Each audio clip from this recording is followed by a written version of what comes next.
बताओ कुरान में कितनी सूरत, कितने पारे, कितने सजदे, कितने आयत और कितने हरफ है। अगर तुमने सही जवाब दे दिया तो ये ऊद का इतर तुम्हें हत्या करूंगा मैं। कुरान शरीफ में 30 पारे, 114 सूरत, 7 मंजिल, 500 रुकू, 6666 आयतें। और हर्फ कितने पता नहीं, देख लो इतर का सवाल है। तुम बताओ कुरान में कितने हर्फ, कितनी आयतें, कितने रुकू, कितने सजदे और कितने पारे और कितनी सूरतें।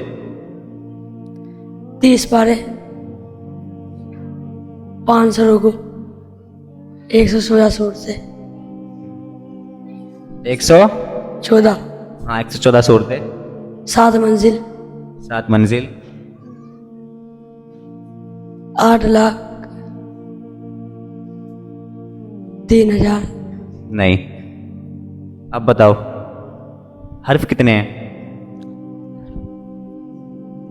कितने हर्फ है कुरान में।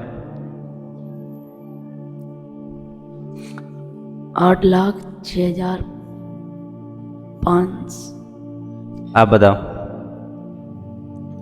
8,06,400। नहीं, आप बताओ।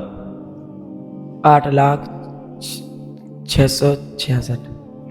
कोई बताओ, जो भी सही जवाब दे देगा उसे इतर मिलेगा इंशाल्लाह। आप बताओ। आप बताओ। 8,06,330। नहीं, इसे नहीं है। तुम बताओगे, आजा बताओ। बताओ।